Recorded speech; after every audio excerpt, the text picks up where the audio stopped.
Video کے نیچے subscribe کے بٹن پہ کلک کریں، بیل کے آئیکن پہ کلک کیجئے تاکہ ہر نئی ویڈیو کی نوٹیفیکیشن آپ کو مل جائے۔ عزیز طلبہ قریب تشریف لائیں، انشاءاللہ بات شروع ہوگی۔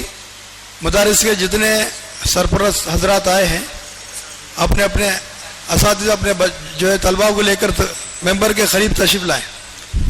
نحمده ونصلي على رسوله الكريم اما بعد قال الله تبارك وتعالى اعوذ بالله من الشيطان الرجيم بسم الله الرحمن الرحيم قل هل يستوي الذين يعلمون والذين لا يعلمون انما يتذكر اولو الالباب صدق الله العظيم وقال النبي صلى الله عليه وسلم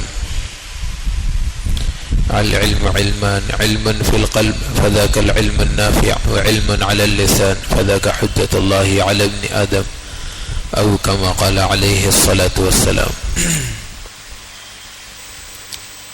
قابل احترام علماء کرام، عزیز طلبہ، اللہ تعالیٰ نے ہم سب کو اونچی نسبتوں سے جوڑا ہے۔ سب سے بنیادی اور اہم جو نسبت اللہ نے ہم کو عطا کی ہے وہ ایمان کی نسبت، جو کہ بلا واسطہ اللہ سے جڑتی ہے۔ ایمان کی نسبت ہے جو بلا واسطہ اللہ کی ذات عالی سے جڑتی ہے۔ دوسرا، اللہ تعالیٰ نے ہم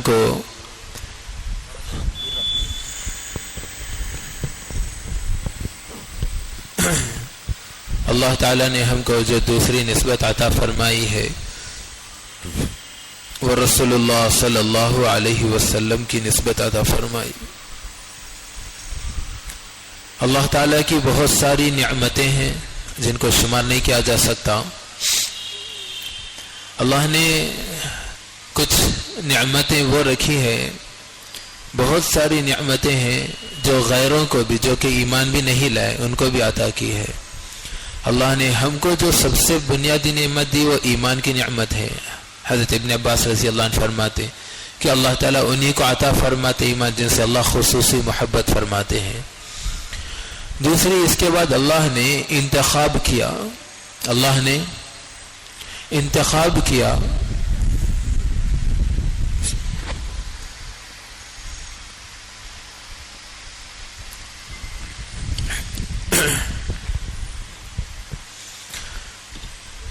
پوری امت میں سے اللہ نے چنا ہے نفوس کو جو علم نبوت کو اٹھا سکتے ہوں، جو حامل علم نبوت بن سکتے ہوں، جو وارث نبی بن سکتے ہوں۔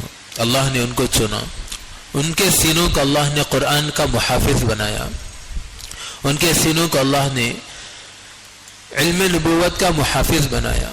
اللہ نے ہم کو بڑی اونچی نسبت عطا فرمائی ہے۔ اللہ تعالیٰ نے قرآن میں ارشاد فرمایا قُلْ هَلْ يَسْتَوِي الَّذِينَ يَعْلَمُونَ وَالَّذِينَ لَا يَعْلَمُونَ، کہ پوچھئے ان سے کہ کیا جاننے والے اور نہ جاننے والے برابر ہو سکتے ہیں؟ لیکن عزیز طلبہ، یہاں پر غور کرنے کی بات ہے کہ اللہ تعالیٰ نے جو قرآن میں یہاں پر علم والوں کی نسبت کو اونچا کر کے بتایا ہے، علم والوں کی نسبت کو اونچا کر کے جو بتایا ہے، اس سے پہلے اللہ نے کیا صفات کو ذکر کیا ہے؟ علم والوں کی صفات کو ذکر کیا۔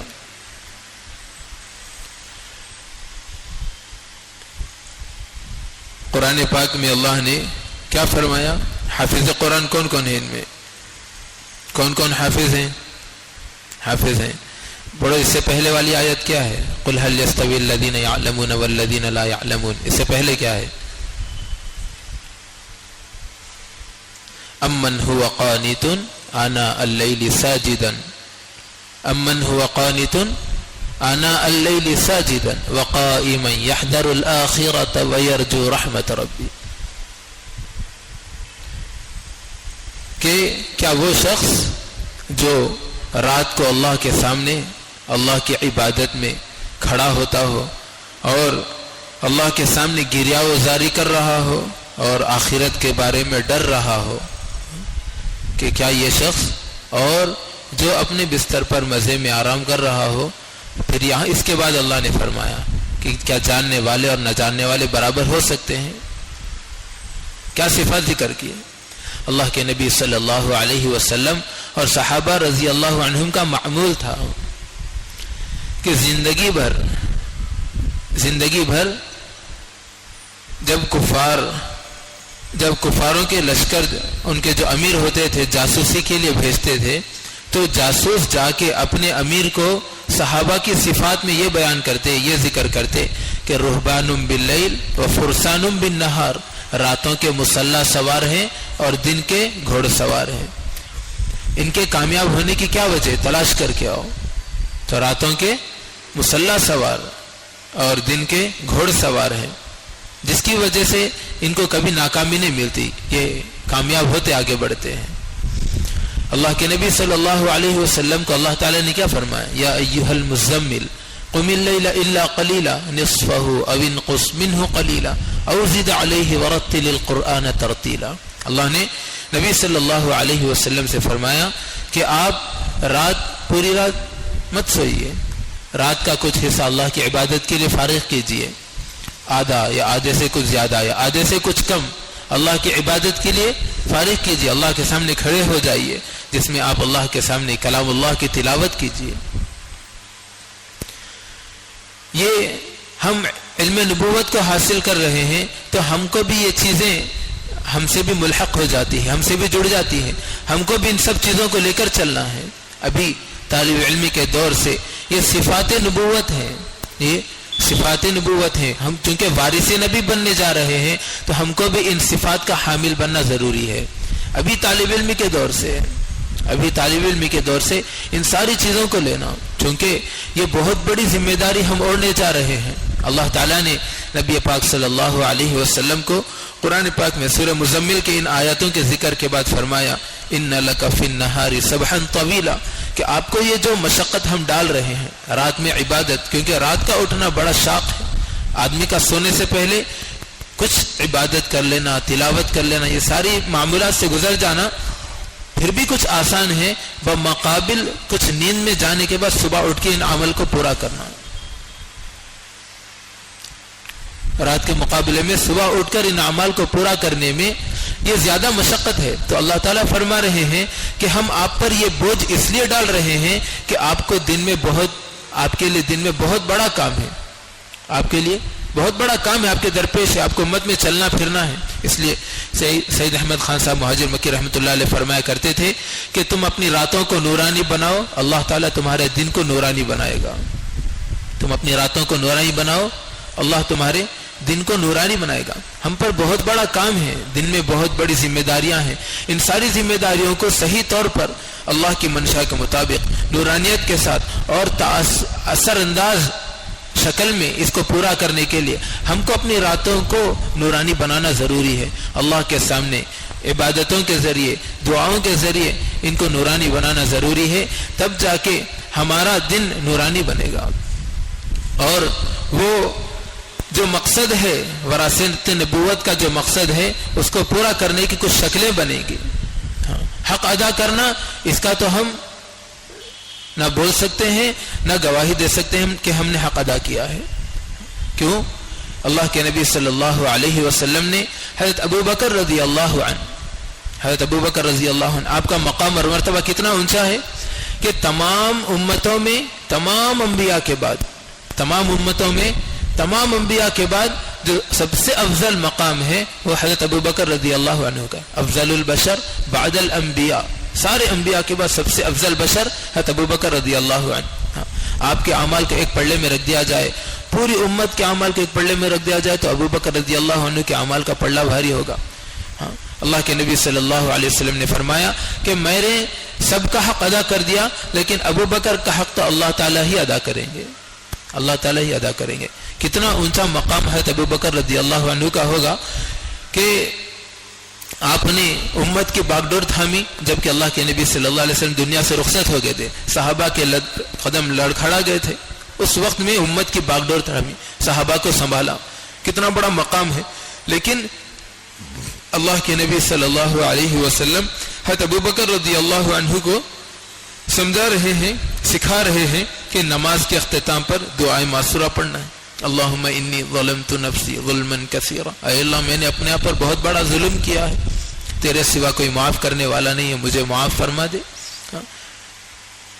حضرت ابو بکر رضی اللہ عنہ نے پوچھا اللہ کے نبی ہم تو ابھی کوئی گناہ نہیں کیا، نماز تو پڑھ رہے ہیں، گناہ تو نہیں کیا اور عبادت ہے، اللہ کا حق ادا کر رہے ہیں، تو اب اس وقت یہ دعا کہ ہم نے ظلم کیا ہے.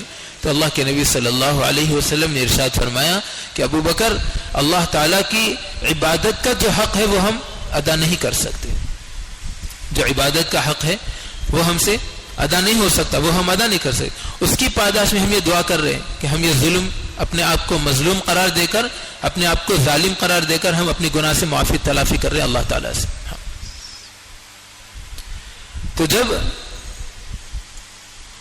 اللہ کا جو حق ہے ہم اس کے مطابق ایک عبادت کو پورا نہیں کر سکتے، تو یہ جو اتنی بڑی نبوت کی وراثت جو ذمہ داری ہم پر ملی ہے اس کا حق ہم کیسے ادا کر سکتے؟ جبکہ جو علم ہم حاصل کر رہے ہیں یہ علم پوری امت کی مشترکہ امانت ہے، پوری امت کی مشترکہ امانت ہے.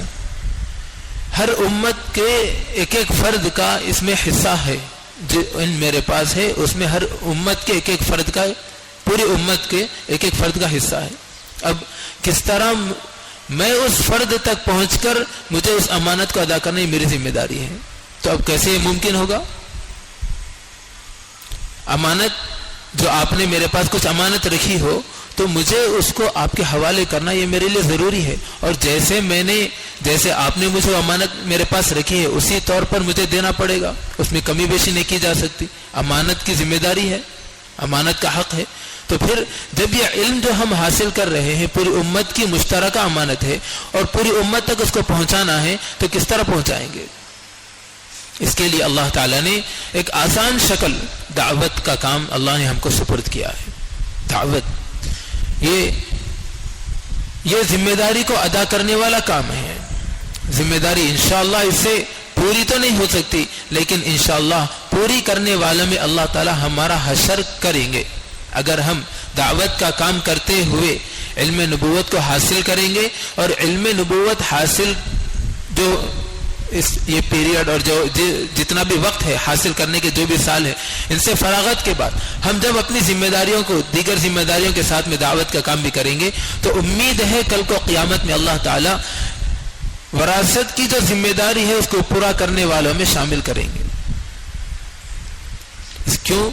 اس لیے کہ ہم نے یہ بات بارہا سنی ہوگی کہ کچھ طلبہ وہ ہوتے ہیں جو کلام اللہ حفظ کرنے کے لیے شروعات کر دیتے ہیں، لیکن درمیان میں اللہ کو پیارے ہو گئے، دنیا سے رخصت ہو گئے، تو کل اللہ کے یہاں پر قیامت میں کس طرح اٹھیں گے؟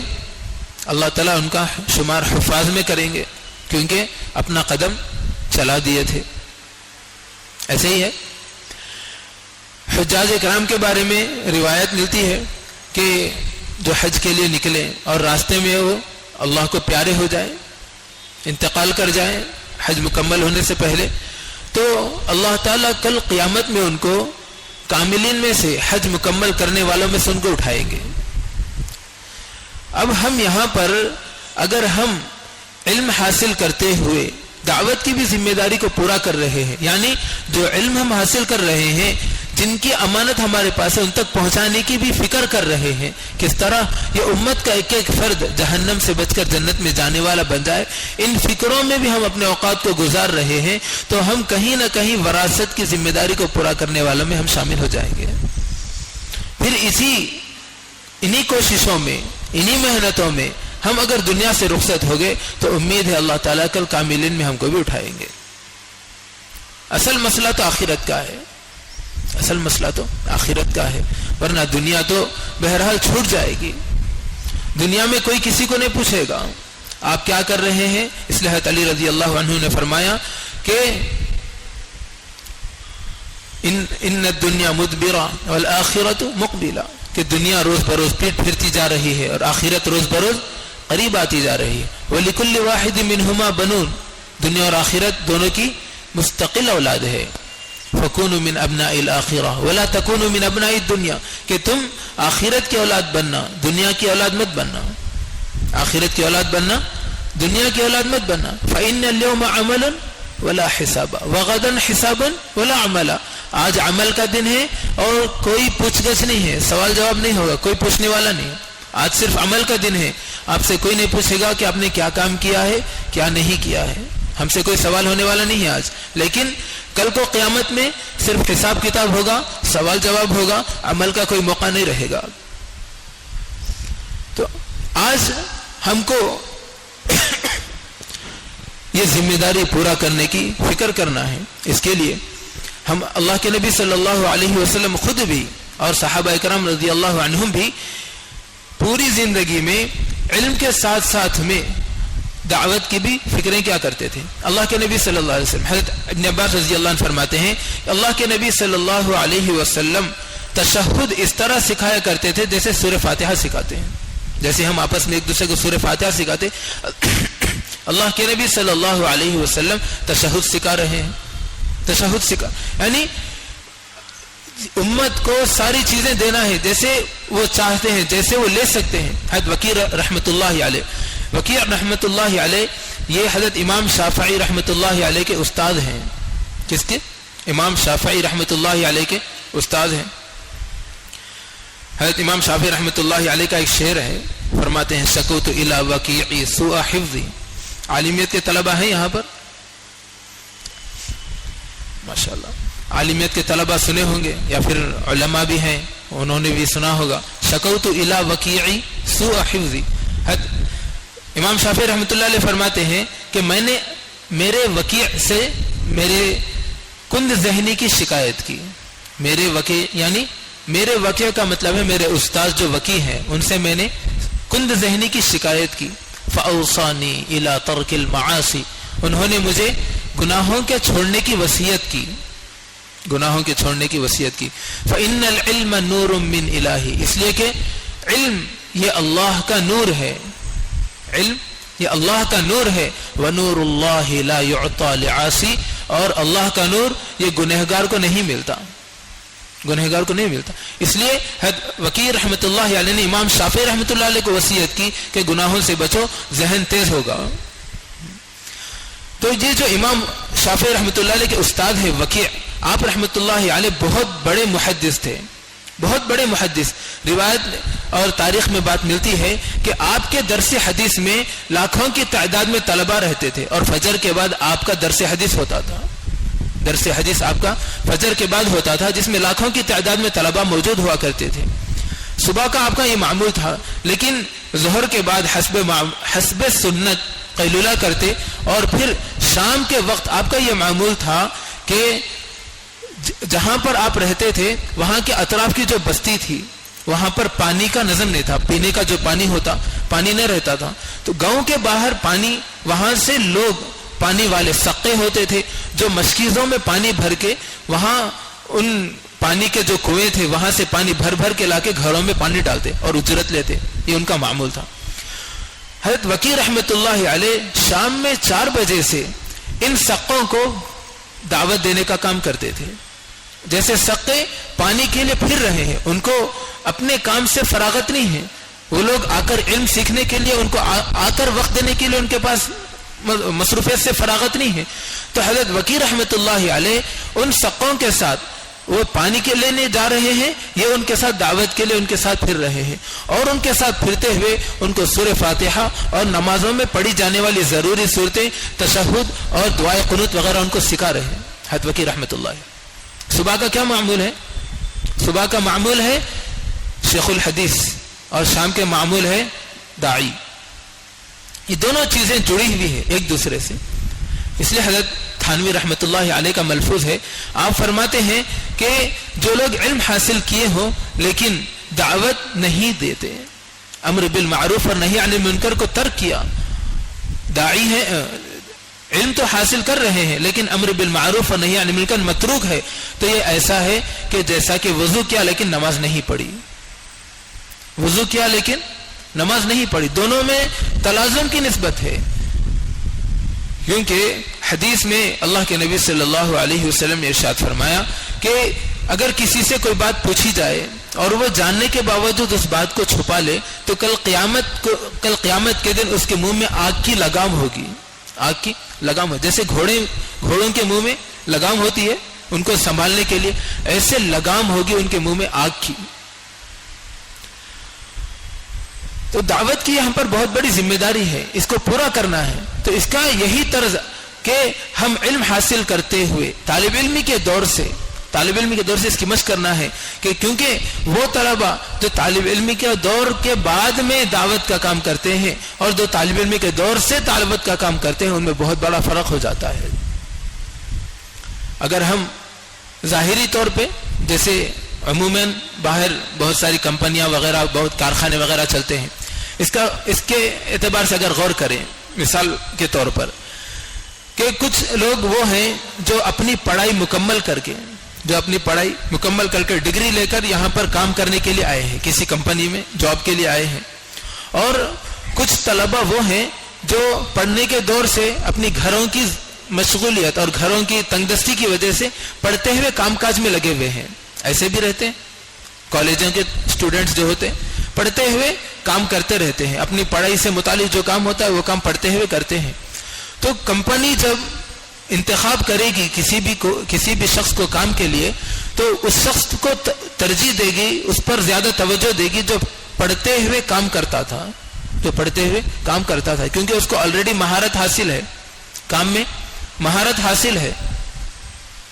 ایسے ہی معاملہ ہے کہ اگر ہم دعوت کا کام طالب علم کے دور سے کریں گے تو پھر پڑھنے کے بعد جو ہم آگے کا کام کریں گے تو ہم آگے کی سیڑھیاں طے کریں گے. ورنہ ہم نے علماء سے سنا ہے کہ طالب علم کے دور سے نہ کیے تھے اور فراغت کے بعد جب سال میں نکلے تو 6 مہینے تو بس دعوت کو سمجھنے اور کلمہ لا الہ الا اللہ کی محنت کو سمجھنے کے لیے لگ گئے.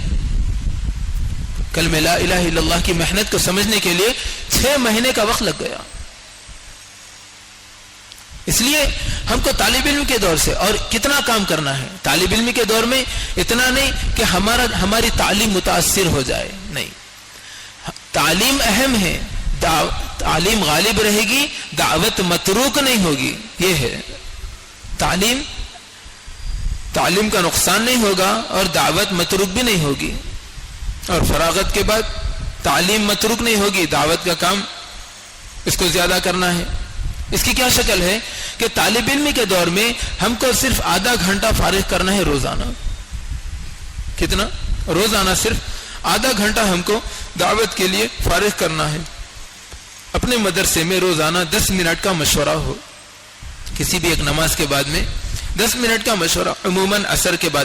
فارغ وقت مغرب کے بعد نہیں کرنا ہے. ہماری تعلیم سے کوئی ٹکراؤ نہیں ہونا، ہمارے دعوت کے امور کو تعلیم سے ٹکراؤ نہیں ہونا جس کی وجہ سے ہماری تعلیم متاثر ہو جائے. چھٹی کا وقت جیسے عصر کے بعد کا وقت ہے، عموماً عصر کے بعد تو فارغ رہتے طلبہ، تو وہ اپنے فارغ وقت میں 10 منٹ کا مشورہ کرنا ہے کہ کل کو ہم کن سے ملاقات کریں گے، کیا کام کرنا ہے، دعوت کی فکریں، تعلیم وغیرہ کون کریں گے، یہ سب امور کے بارے میں تفصیلی بات آئے گی. اور پھر 10 منٹ کی ہماری ملاقات ہو، وہ بھی ایسے ہی فارغ وقت میں، چاہے عصر کے بعد ہی کر لیں یا پھر جیسے ہم کھانے وغیرہ سے ظہر کے کھانے کے بعد یا عشاء کے کھانے کے بعد جیسے ہم فارغ ہو جائیں تو بعد میں اس کے بعد کا جو ہمارا معمول ہے، ظہر کے بعد قیلولے کا معمول رہتا یا عصر کے بعد عشاء کے بعد میں جو ہے کھانے سے فارغ ہو گئے تو پڑھائی شروع ہونے سے پہلے کچھ وقت ہم کو ملے گا، 5 سے 10 منٹ کی ملاقات کرنا ہے، بس اس سے زیادہ نہیں. 10 منٹ کی ملاقات جس میں ایمان و یقین کی بات ہو، جو علم ہم حاصل کر رہے ہیں اس کا یقین ہمارے اندر آئے، اس کا عمل ہماری زندگیوں میں آئے. اس کے لیے یہ دعوت کی محنت، کیونکہ دعوت جتنی دی جائے گی، ایمان کی جتنی دعوت دی جائے گی، ایمان مضبوط ہوگا اور ایمان ہی ہم کو اعمال پر کھڑا کرے گا. ایمان جتنا مضبوط ہوگا اتنا ہی آدمی اعمال پہ کھڑا رہے گا. ایمان کی کمزوری آدمی کو اعمال سے دور کر دے گی، آدمی کو اعمال سے دور کرے گی. اس لیے ایمان کو مضبوط کرنے کے لیے روزانہ 10 منٹ کا مشورہ اور 10 منٹ کی ملاقات آپس میں طلبہ کے ہی درمیان میں، اور روزانہ 10 منٹ کی تعلیم. ایک ہفتہ فضائل کی تعلیم، ایک ہفتہ منتخب سے، یا ایک دن فضائل ایک دن منتخب سے، اس طرح مشورے سے ترتیب طے ہو جائے، اور روزانہ 10 منٹ کی تعلیم، 10 منٹ کا مشورہ اور 10 منٹ کی ملاقات۔ رسول اللہ صلی اللہ علیہ وسلم کی سنتوں کو زندہ کرنے کے بارے میں، کیوں؟ اس لیے کہ یہ بات ہم جانتے ہیں کہ مدارس یہ دین کے قلعے ہیں، مدارس یہ دین کے قلعے ہیں، اور دین کیا ہے؟ یہ اللہ کے احکامات اور رسول اللہ صلی اللہ علیہ وسلم کے طریقے اور سنتوں کا ہی نام ہے۔ جس طرح اگر کسی گاؤں دیہات میں کوئی مسجد ویران ہو، کسی گاؤں اور دیہات میں اگر مسجد ویران ہو جس میں نمازیں نہ پڑھی جا رہی ہو، مسجد کو تالا پڑا ہوا ہو، تو کیا اس بستی، اس گاؤں میں نمازیوں کے پائے جانے کی کوئی توقع ہو سکتی ہے؟ جس گاؤں میں، جس دیہات میں مسجد ویران ہو، مسجد کو تالا پڑا ہو، اذان نہ ہوتی ہو، تو پھر کیا اس گاؤں اور بستی میں کیا نمازیوں کے ملنے کی توقع ہے؟ جب وہاں پر کوئی نمازی ملنا دشوار ہے، تو اگر مدارس یہ جو دین کے قلعے ہیں، اگر ان کے اندر کامل دین نہ پایا جائے تو اطراف کی بستیوں میں دین پایا جا سکتا ہے؟ اس کے لیے دین، یہ جو دین کے قلعے ہیں، اس کے اندر کامل دین کو زندہ کرنے کی فکر کرنا ہے۔ کامل دین زندہ ہو ہمارے ان مدارس میں۔ نبی صلی اللہ علیہ وسلم کی پوری سنتیں یہ ہم ہی کر سکتے ہیں، دعوت کی محنت سے، دعوت کے سٹیج سے یہ ساری چیزیں وجود میں آئیں گی۔ ہماری جو روزانہ کی ملاقاتیں ہیں، ان کا اتنا اثر پڑے گا کہ ہمارے اندر ساری سنتیں زندہ ہوگی، راتوں کا قیام زندہ ہوگا، تہجد کا رونا دھونا زندہ ہوگا، نوافل بھی زندہ ہوں گے۔ پہلے بتاتے تھے کہ عبادتیں اتنی نہ ہو جس سے ہماری تعلیم پہ حرج ہو جائے، لیکن اگر ہم نوافل کا بھی اہتمام کریں گے تو ہم منہیات سے دور ہو جائیں گے۔ حضرت جی کا ملفوظ ہے، نوافل کا اہتمام آدمی کو منکرات سے دور رکھے گا، منکرات سے دور رکھے گا۔ اس کے لیے ہم کو تہجد بھی پڑھنا ہے، اشراق بھی پڑھنا ہے، چاشت اور اوابین بھی پڑھنا ہے، اتنی مختصر کہ جس سے تعلیم کا حرج نہ ہو۔ یہ ساری سنتیں اسی وقت زندہ ہوگی جب ہم دعوت کی محنت کو لے کر کھڑے ہوں گے، دعوت کی فکریں ہمارے اندر آئیں گی، دعوت کے سلسلے میں ہم آپس میں ملاقاتیں کر رہے ہوں، طلباء کو جوڑ رہے ہوں، ساتھیوں کو جوڑ رہے ہوں، اللہ کی نسبت پہ ہماری ملاقاتیں ہو رہی ہوں، یہی چیز ہم کو ابھارے گی، یہی چیز ہم کو کھڑا کرے گی۔ اس کے لیے ہم سب طلباء کو اس بات کی فکر کرنا ہے کہ کس طرح ہمارے مدارس میں دعوت کی محنت زندہ ہو جائے۔ اب یہاں پر آج جو جڑے ہیں، ہم انہی فکروں کے ساتھ یہاں پر ہم جڑے ہیں، تو اب جو وقت ہم یہاں لے کر آئے ہیں اس کو قیمتی بنائیں۔ اب ہم مسجد مدرسے کی 4 دیواری میں تھے، اب باہر آئے ہیں، یہاں تو کوئی روک ٹوک نہیں ہے، تو پھر اب ہم یہاں پر باہر بازاروں کے حوالے نہ ہو جائے ہمارا وقت۔ یہ بہت قیمتی وقت ہے، بہت مختصر وقت لے کر آئے ہیں، اس میں ہم کو سال بھر کا کام لے کر جانا ہے، اتنے مختصر وقت میں سال بھر کا کام لے کر ہم کو جانا ہے کہ سال بھر ہم کو دعوت کے اعتبار سے کیسے کیسے کام کرنا ہے جس میں تعلیم کا بھی حرج نہ ہو۔ تو اس کے لیے ہم ساری ہی مجلسوں کو بہت اہتمام سے، بہت اہمیت کے ساتھ اس کو گزاریں۔ ابھی آپ لوگ کو کارگزاری کے پرچے دیے جائیں گے، تو اپنی کارگزاری کے پرچوں میں ہر مدرسے کے ایک طالب علم آ کر کارگزاری کے پرچے لے لیں، اور پھر اپنے مدرسے کے طلباء کے ساتھ بیٹھ کر آپس میں کارگزاری جمع کریں، پوری کارگزاری ہماری جمع ہو جائے، مغرب کے بعد میں کارگزاری والا عمل ہوگا۔ السلام علیکم ورحمۃ اللہ وبرکاتہ۔ بشہر کرنول اس کے اطراف سے جو مدارس کے طلباء تشریف لائے ہیں، اپنا اپنا نام بتائیں، مدرسے کا نام بتائیں، اور کتنے طلباء ہیں، تعداد بھی بتائیں۔ سرفرازات کھڑے ہو جائیں، جو اساتذہ تشریف لائے ہیں۔ مغرب کی نماز کے بعد انشاءاللہ کارگزاری والا عمل ہوگا۔ آپ حضرات یہ پرچہ لے کر ہر مدرسے والے کارگزاری فل اپ کرنا ہے، اور کارگزاری سنانے والے اساتذہ یا طالب علم ہیں وہ آ کر یہاں کارگزاری سنانا ہے مغرب کے نماز کے بعد۔ اب اس وقت جو ہے حلقے بنا کر اپنے مدرسے والے، ہر مدرسے والے اس کو فل اپ کر کے 2 پرچے ہیں، ایک پرچہ آپ کے پاس رکھنا ہے، ایک پرچہ ہمارے کو دینا ہے۔